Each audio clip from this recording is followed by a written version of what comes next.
Hello, good morning all of you my dear students. कैसे हैं आप लोग? उम्मीद करते हैं आप लोग बहुत ही अच्छे होंगे। ठीक है, चलिए आज जो है कि हम लोग क्लास टेंथ का ये ऑब्जेक्टिव क्वेश्चन है चैप्टर 1 का। ठीक है ना, चैप्टर 1 का ऑब्जेक्टिव क्वेश्चन है जो कि बहुत ही इंपॉर्टेंट होने वाला है इस बोर्ड एग्जाम के लिए। ठीक है ना, तो आप लोग बढ़िया से इसको रिवीजन कर लीजिए ताकि बोर्ड एग्जाम में आपको ऑब्जेक्टिव क्वेश्चन बनाने में परेशानी बिल्कुल नहीं हो। ठीक है, तो चलिए स्टार्ट करते हैं। ठीक है ना, बिना देर किए। तो यहाँ पर आ गया है क्वेश्चन नंबर 1। क्वेश्चन नंबर 1 क्या कहता है, यदि यदि भाग एल्गोरिथ्म क्या है, ए बराबर बी क्यू प्लस आर में बी का मान दिया है 4, क्यू का मान 5 और आर बराबर 1 हो तो ए का मान ज्ञात कीजिए। इस ए का मान ज्ञात कीजिए। ठीक है, तो ए का मान क्या होगा ये पूछा है, यानी ए का मान निकालना है, ज्ञात करना है।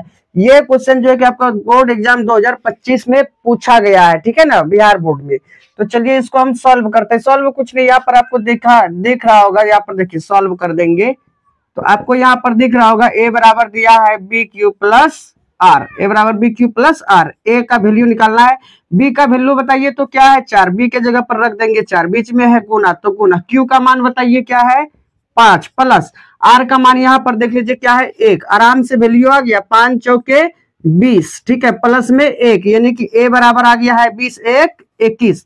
तो इस क्वेश्चन का राइट ऑप्शन हो गया ऑप्शन नंबर बी। चलिए ठीक है, चलिए नेक्स्ट क्वेश्चन देखते हैं। यदि भाग एल्गोरिथ्म फिर दिया है ए बराबर बी क्यू प्लस आर। ठीक है ना, एक ही टाइप्स का ये 2-3 क्वेश्चन है। ठीक है ना, जो कि 2025 में पूछा है। बी बराबर दिया है 73, क्यू बराबर 34 और आर बराबर 23 दिया यानी 23 हो तो बोला है कि ए का मान क्या होगा ये निकालिए। ये 2025 में पूछा गया क्वेश्चन है, ऑब्जेक्टिव क्वेश्चन है। ठीक है, तो हम कुछ नहीं करेंगे, डायरेक्ट सॉल्व करेंगे। ठीक है, डायरेक्ट देखिए फटाफट सॉल्व हो जाएगा। आपको दिया है ए बराबर बी क्यू प्लस आर। ठीक है ना, यहाँ पर बताइए ए का मान निकालना है, बी का मान कितना दिया है 73, बी के जगह पर रख देंगे गुना।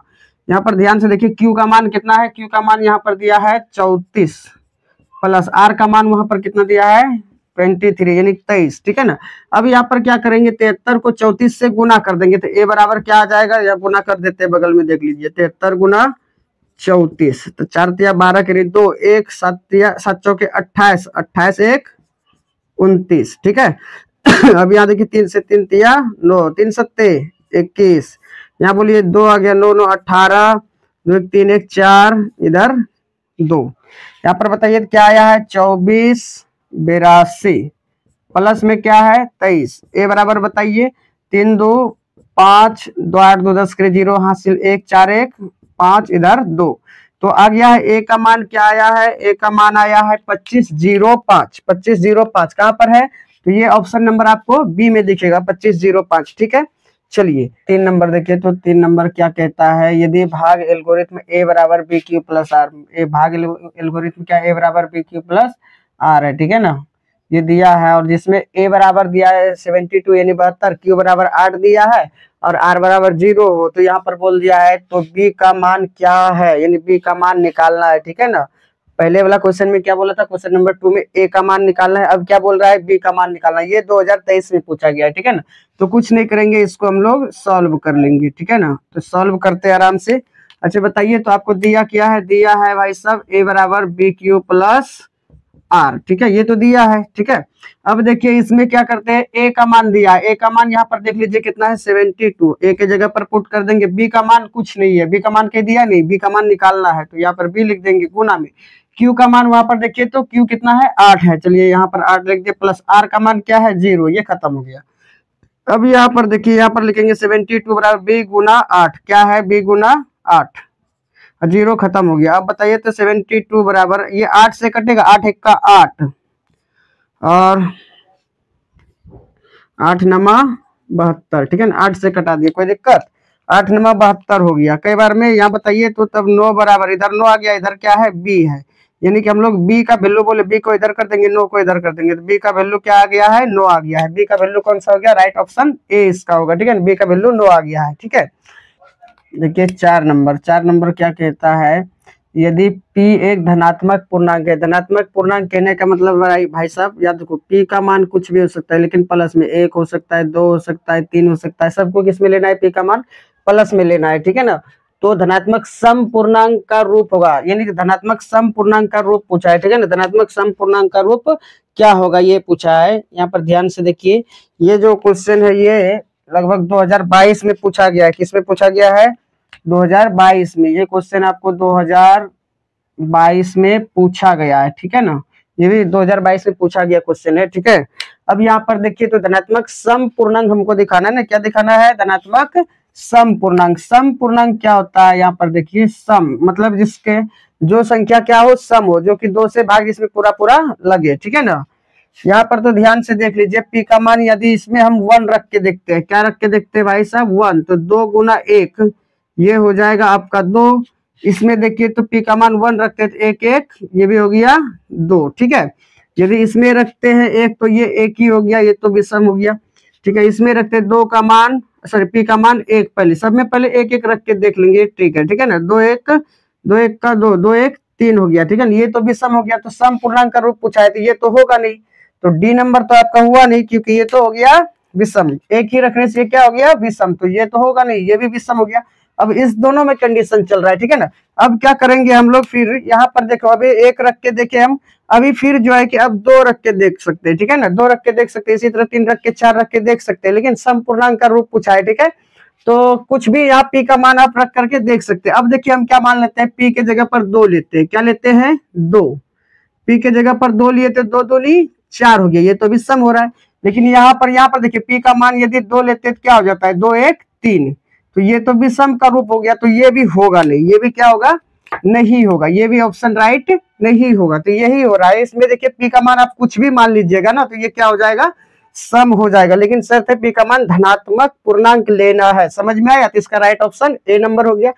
इसको आप टिक से भी कर सकते हैं, ठीक है। याद रखिए, पूछा है यदि p एक धनात्मक पूर्णांक है तो धनात्मक सम पूर्णांक क्या होगा? तो सम पूर्णांक देखिए, इसमें यदि लास्ट में प्लस या माइनस में, लास्ट में प्लस या माइनस में यदि सम पूर्णांक है, ठीक है ना, सम पूर्णांक है, तो वही समझिए वो पूरा जो श्रेणी, पूरा ग्रुप होता है, जो फंक्शन होता है पूरा, वो क्या होगा? सम ही होगा, पूरा क्या हो जाएगा? सम ही होगा। ये अगले क्वेश्चन में हम समझेंगे बढ़िया से।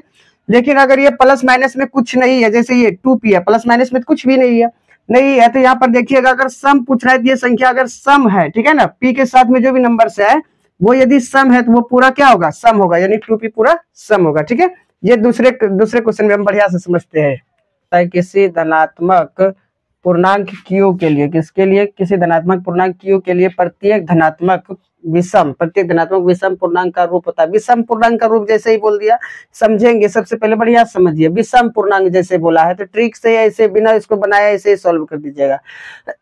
अब देखिएगा कि किसी भी नंबर में लास्ट में, ठीक है, प्लस या माइनस में, जैसे 6 क्यूब प्लस 2, लास्ट में क्या है? 2 है।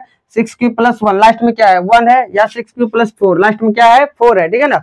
तो लास्ट वाला नंबर देखिएगा कि विषम संख्या कौन है? जो विषम रहेगा, समझिए, लास्ट वाला नंबर यदि विषम पूछेगा, यहाँ पर क्या पूछ रहा है? प्रत्येक धनात्मक विषम पूर्णांक का रूप होता है। क्या होता है? रूप बताना है, ठीक है ना। यहाँ रूप अगर बताना विषम पूर्णांक का, तो लास्ट में प्लस या माइनस में देखिएगा, यदि विषम पूर्णांक है तो वही होगा विषम पूर्णांक का रूप, ठीक है ना। तो यहाँ पर बताइए, ये तो यहाँ पर देखिए ये क्या है? सम है। ये क्या है? सम। इसी तरह आप चाहते हैं तो क्यू का मान आप जो है कि कुछ भी रख के देख सकते हैं। एक तरीका तो ये है, क्यू का मान 1 रखिए, 2 रखिए, 3 रखिए, ये सब मान आप रख करके देख सकते हैं, पहली बात।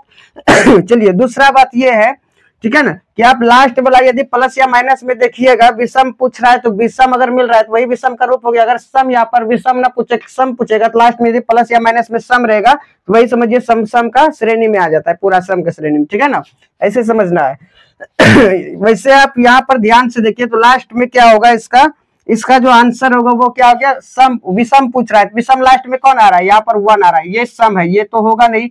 ये देखो, ये भी लास्ट में क्या है? सम है, ये भी नहीं होगा। अच्छा, ये सम है, यहाँ पर आप कुछ भी क्यू का मान रखिएगा, जैसे क्यू का मान रख देते हैं हम 1, 6 गुना 1 6 ही होगा, ये भी सम हो गया। अच्छा, क्यू का मान रख देते हैं हम, फिर क्या रखेंगे? क्यू का मान यदि हम 2 रख देते तो 6 दूनी 12 हो जाता है, तो ये भी सम होता है, ठीक है ना। तो आप ये समझो, ये अगर सम है तो ये पूरा क्या होगा? सम होगा। यदि ये विषम है तो ये पूरा का क्या होगा? पूरा विषम होगा, ठीक है ना। तो शॉर्ट में ये सम है तो ये भी नहीं होगा, विषम का रूप पूछा है, विषम का रूप, तो ये नहीं हुआ, ए नहीं हुआ, बी नहीं हुआ, डी नहीं हुआ, तो होगा क्या? सी होगा। इसका राइट ऑप्शन क्या हो जाएगा? सी होगा, क्योंकि इसका यहाँ देखिए अंतिम जो लास्ट में टर्म है ना, लास्ट में जो डिजिट है वो क्या है? विषम है, तो ये पूरा श्रेणी क्या हो जाएगा? विषम का हो जाएगा। शॉर्ट में समझिए, अगर विषम पूछ रहा है तो लास्ट में खाली देख लेंगे प्लस में या माइनस में विषम होगा तो विषम का, अगर सम है तो वो पूरा सम होगा, समझे। चलिए वैसे आप पुट करके भी देख सकते हैं क्यू का मान, जैसे 6 गुना 1 रख दिए, क्या रख दिए 1, यदि क्यू का मान 1 रख रहे तब क्या होता है, ध्यान से देखिए 6 का 6, 6 1 7, ये देखिए क्या आ गया, विषम ही आया। 2 रख के देखते हैं, यहाँ यदि आप 2 भी रखिएगा, कुछ भी रख लो धनात्मक पूर्णांक, 2 रखिएगा 6 दूनी 12 हो जाएगा, क्या हो जाएगा 6 दूनी 12, 12 1 13, तो पर भी ये क्या हो रहा है, विषम ही हो रहा है, यानी लास्ट वाला खाली आपको मिल रहा है विषम, तो समझिए पूरा विषम ही है, समझ में आ गया। चलिए अब यहाँ 6 नंबर क्या कहता है, 6 नंबर कहता है यदि m एक धनात्मक पूर्णांक है, m क्या है, धनात्मक पूर्णांक है, कोई बात नहीं, ये जो m है सब क्या है, धनात्मक पूर्णांक है, तो धनात्मक विषम पूर्णांक पूछा है ना, धनात्मक विषम पूर्णांक का रूप होगा, ये 2021 में पूछा है, धनात्मक विषम पूर्णांक जैसे ही पूछेगा तो हम लास्ट वाला टर्म देख रहे हैं, या लास्ट वाला टर्म क्या है, 2 है, 2 तो सम होता है भाई, ये क्या है, सम है, सम है, तो ये पूरा का पूरा क्या हो गया, सम हो गया, इसलिए विषम पूछा, ये विषम नहीं है। चलिए लास्ट में देखते हैं खाली टर्म, लास्ट वाला टर्म ये भी क्या है, सम है, ये ट्रिक है, ट्रिक से डायरेक्ट आप लास्ट वाला खाली टर्म पता कीजिए क्या है, यहाँ पर देखिए तो सम है, लास्ट वाला डिजिट क्या है, सम है, तो ये सम है, विषम नहीं है। चलिए अब सी का देखते हैं, लास्ट वाला टर्म क्या है, विषम है, क्या है, विषम है, तो ये विषम का रूप पूछा था, तो इसका राइट ऑप्शन सी नंबर हो गया, बोला है कोई नहीं, कोई नहीं कैसे हो जाएगा, यहाँ सी नंबर हो गया इसका आंसर, ठीक है ना, सी नंबर ये सही है। चलिए बोला है यदि q एक धनात्मक पूर्णांक है तो निम्नलिखित में से कौन धनात्मक सम पूर्णांक, देखिए यहाँ पर क्या पूछा है, सम पूछ दिया है, कैसा पूर्णांक पूछा है, सम पूर्णांक, तो यहाँ पर लास्ट में देखिए किसका सम है, ये तो विषम है, ये तो होगा नहीं ऑलरेडी, ठीक है। अब सी नंबर देखते हैं, ये भी विषम है, ये भी नहीं होगा, लास्ट में देखिए ये भी विषम है, तो ये भी नहीं होगा, सम पूछा है। अच्छा बताइए ये 2 किसका रूप का है, सम के रूप का है कि नहीं, ये 2 सम ही है ना, तो इसका राइट ऑप्शन बी नंबर हो गया, ठीक है। क्वेश्चन नंबर 8 बोला 2 संख्याओं का मौसो 15 तथा लौसो 105 है, तो यदि उनमें एक संख्या 5 है तो दूसरी संख्या है, क्या है वो बताना है, दूसरी संख्या क्या है, ठीक है ना।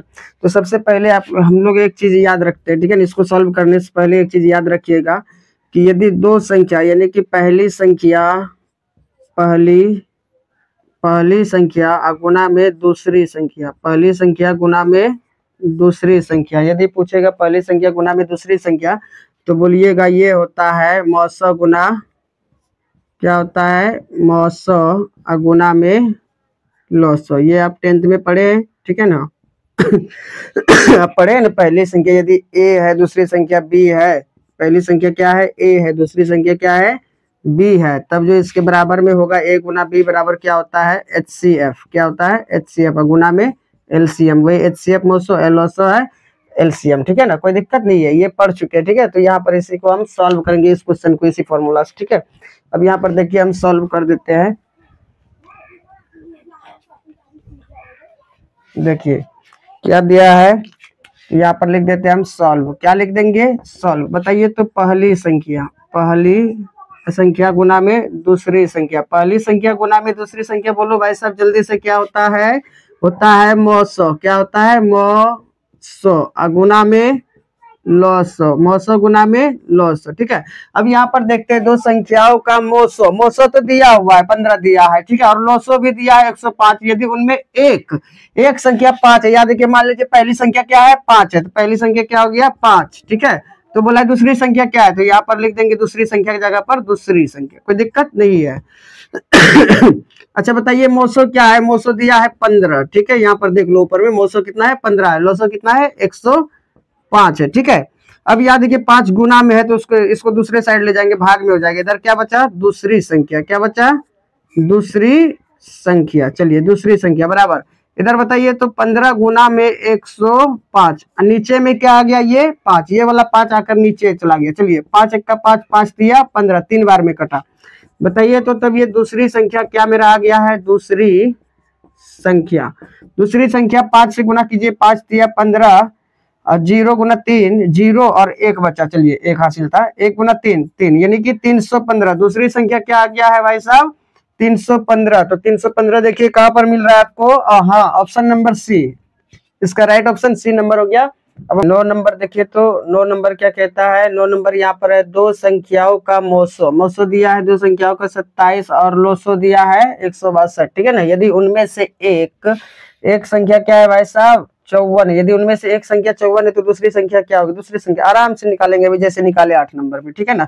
तो यहाँ पर सॉल्व हम लोग करेंगे, देखिए ध्यान से सॉल्व करेंगे। सॉल्व में लिखेंगे पहली संख्या, क्या लिखेंगे भाई साहब? पहली संख्या गुना में दूसरी संख्या। यदि ये पूछेगा तो क्या बोलिएगा? मौसा गुना में लौसा, यही होता है। पहली संख्या बताइए इसमें क्या दिया है? यदि बोल दिया है मौसा और लौसा दिया है, यदि उनमें से एक संख्या यानी 54 दिया है, यहाँ बताइए एक संख्या को क्या हम बोल देंगे? 54 गुना में दूसरी संख्या पूछा है निकालने के लिए, तो लिख देंगे दूसरी संख्या, या दूसरी संख्या है तो दूसरी संख्या बराबर। अच्छा मौसा बताइए तो कितना था? 27 था, 27 लिख दिए। लौसा कितना था? 162, तो 162 लिख दिए। ठीक है।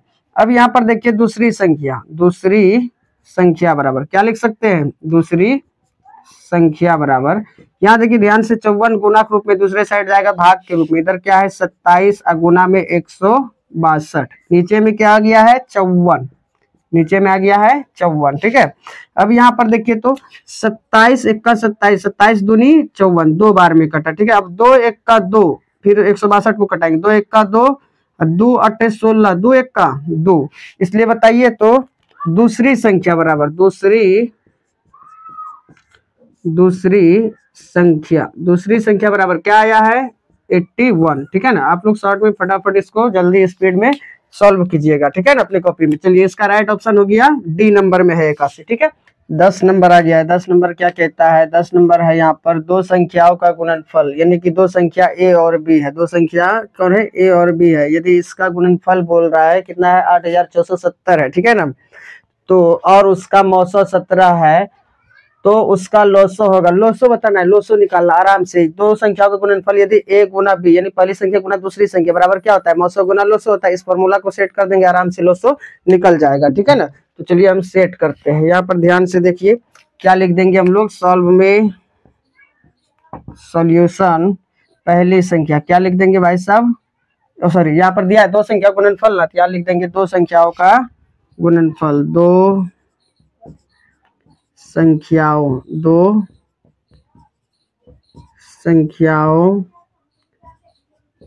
का गुणनफल, दो संख्याओं का गुणनफल। बताइए दो संख्या का गुणनफल क्या होता है? यानी कि ए गुना बी बराबर क्या होता है? एचसीएफ गुना एलसीएम, यानी मौसो गुना लौसो होता है। सबको पता है मौसो गुना लौसो होता है, ये लिख दिया हम। दो संख्या का गुणनफल मौसो गुना लौसो होता है, ठीक है ना। दो संख्या का गुणनफल बताइए इसमें दिया कितना है? दो संख्या का गुणनफल कितना दिया? 8670, ठीक है। अब मौसो कितना दिया? मौसो की जगह पर सेट करेंगे। मौसो 17 है, मौसो कितना है? 17 है, चलिए 17 लिख दिए। तो आपको निकालना है यहाँ पर उसका लौसो होगा, क्या होगा ये बताना है। लौसो, क्या? लौसो की जगह पर लौसो लिख दो, यही निकालना है। चलिए अब क्या करते हैं, इस पूरे वाले भाग को इधर ला लेते हैं। 17 गुना, यहाँ पर लिख देंगे 17 गुना में लौसो, 17 गुना में लौसो, ये 8670 को दूसरी तरफ भेज दीजिए। अब देखिए क्या होगा, 17 जो है गुना में दूसरे साइड जाएगा तो भाग में, इधर क्या बचा? लौसो बराबर 8670। अब बट्टा में क्या आ गया? 17, ठीक है ना।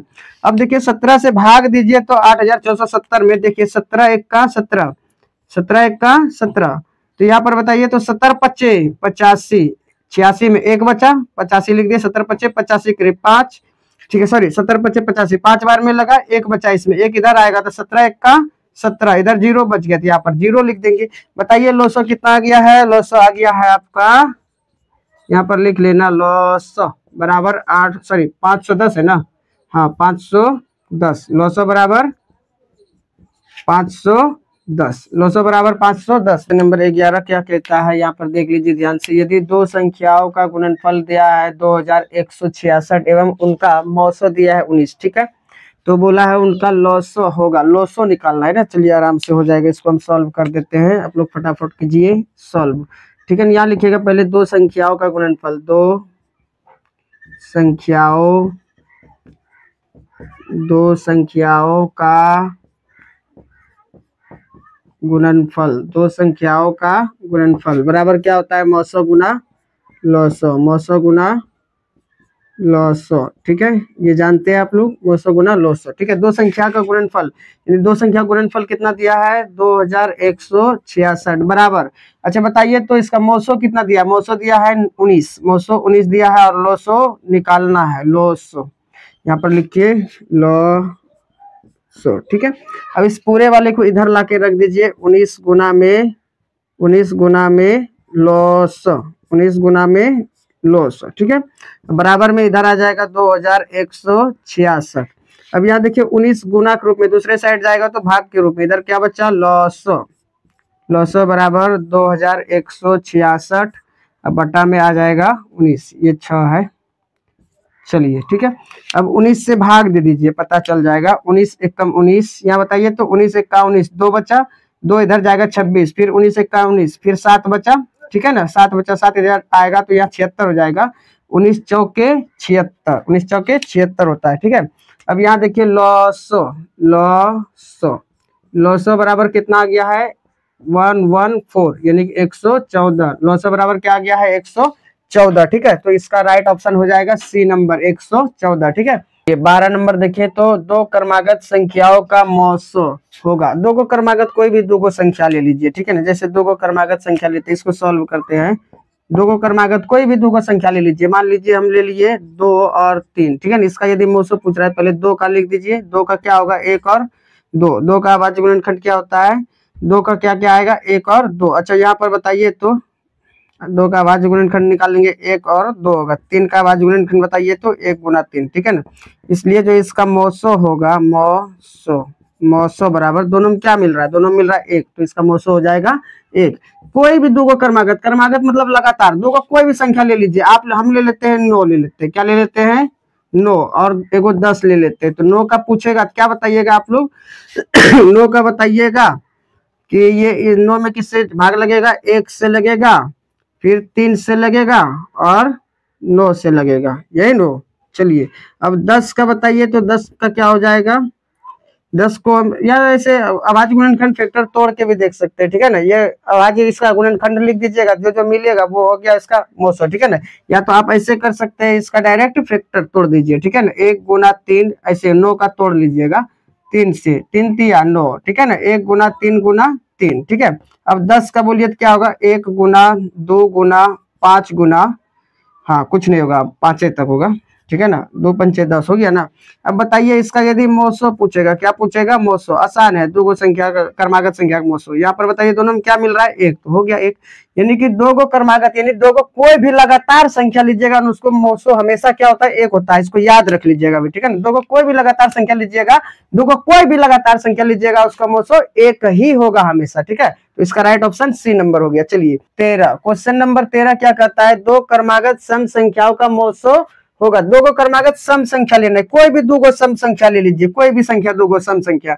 चलिए हम ले लेते हैं, एगो सम संख्या ले लेते हैं 2, और दूसरा ले लेते हैं सम संख्या। बताइए 2 के बाद सम संख्या कौन होगा, 2 के बाद 3 तो सम संख्या है नहीं, 4 है, तो 2 और 4 ले लिए। जैसे 2 का हम लोग लिखेंगे, ठीक है ना, तो 2 को क्या लिख सकते हैं, 1 गुना 2, 2 का फैक्टर कर लिया हम लोग। अब 4 का करेंगे, 4 का बताइए तो क्या होगा, 1 गुना में 2 गुना में 2। ठीक है ना, इसलिए मौसो जब लिखना होगा तो मौसो हम लोग क्या करेंगे, मौसो जो दोनों मिल रहा है उसको लिख दो, 1 मिला, फिर 2, 2 मिल रहा है। ठीक है ना, तो 2 हमेशा याद रखिएगा, दो क्रमागत हमेशा सम संख्या, हमेशा कभी भी यदि दो क्रमागत सम संख्या के बारे में बात करेगा तो उसका हमेशा का हमेशा हमेशा हमेशा मौसो कितना होगा, 2 होगा, इसको याद रखना है। ठीक है, 14 नंबर आ गया। 14 नंबर क्या कहता है, दो क्रमागत विषम संख्याओं का मौसो, दो क्रमागत विषम संख्या का मौसो क्या होगा, दो गो क्रमागत विषम संख्या लेना है, दो गो कोई भी विषम संख्या ले लीजिए।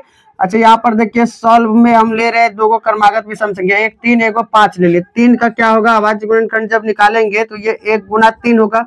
5 का क्या होगा, 1 गुना 5। ठीक है, तो दोनों का बताइए, दोनों में जो मिल रहा है वही मौसो होता है। मौसो क्या हो गया, यहाँ पर ध्यान से देखिए, मौसो 1 1 मिल रहा है तो 1 हो गया इसका मौसो। ठीक है ना, तो इसका राइट ऑप्शन क्या नंबर हो जाएगा, ए नंबर, इसका राइट ऑप्शन ए नंबर होगा। क्वेश्चन नंबर 15 बहुत ही मस्त है, ठीक है, बहुत ही आसान है। बोला है 45 तथा 60 का मौसो है, क्या होगा, 3 होगा, 17 होगा, 15 होगा, या ओ 3 2 बार दे दिए हैं। चलिए ये हो जाएगा, इसको कुछ चेंज कर देते हैं, ये हो जाएगा आपका 5, ठीक है ना, ये हो जाएगा आपका 5। चलिए अब यहाँ पर ध्यान से देखिए, दो का संख्या क्या है, एक तो 45 है और दूसरा क्या है 60 है, ठीक है ना। एक सॉल्व जब करेंगे तो हम लोग शॉर्ट ट्रिक से इसको कर लेंगे। 45 और 60 दोनों का हम लोग क्या निकाल लेंगे, अंतर। तो 60 में 45 घटता है, कितना बचता है, 15 बचता है। क्या बचता है, 15, ठीक है ना। अब देखते हैं 15 से 45 कटता है, 15 45, 60 कटता है, 15 चौके 60, 15 चौके 60, ठीक है ना। तो 15 से 45 और 60 दोनों कट रहा है, तो यही हो गया आपका क्या, 900। यही क्या हो गया है, 900। ध्यान से देखिए कई नंबर में है ये, ऑप्शन नंबर सी में है, ठीक है ना, ऑप्शन नंबर सी में है 15, ठीक है। तो आप लोग मिलते हैं हम लोग अब नेक्स्ट क्लास में, ठीक है। बढ़िया से आप लोग इसको जो है कि बढ़िया से एक बार स्क्रीनशॉट लेकर अपने कॉपी में राइट डाउन कर लीजिए और बढ़िया से पढ़िए। ऑब्जेक्टिव बहुत ही कम टाइम है अब एग्जाम में, ठीक है ना, बोर्ड एग्जाम का टाइम अब बहुत ही नजदीक है, ठीक है। तो आप लोग एकदम बढ़िया से ऑब्जेक्टिव सब्जेक्टिव जितना भी क्वेश्चन है सबको एकदम फोड़ फाड़ दीजिए बढ़िया से, ठीक है ना। यदि आप लोग बढ़िया से पढ़ेंगे तो रिजल्ट बढ़िया आएगा, रिजल्ट बढ़िया आएगा तो आप लोग सर की ओर जाएंगे पढ़ने के लिए, ठीक है ना। तो वहां का जो पढ़ाई होगा, वहां जो आप पढ़ेंगे, ठीक है ना, या शहर में रहेंगे तो वहां आपको दुनियादारी समझ में आएगा, क्या करना चाहिए, कैसे करना चाहिए। तो उसके लिए आपको पढ़ना पड़ेगा। अगर आप नहीं पढ़ते हैं तो बाहर फिर पढ़ने के लिए नहीं भेजा जाएगा, ठीक है ना। तो बाहर फिर आपको कमाने के लिए भेजा जाएगा। इसलिए अभी टाइम है, अभी सुधर जाओ, बढ़िया से पढ़ो। दुनिया में कोई काम नहीं देगा बाबू, ठीक है। सिर्फ और सिर्फ पढ़ाई ही काम देगा दुनिया में, और कोई काम देने वाला नहीं है, ठीक है। तो मिलते हैं नेक्स्ट क्लास में, बाय।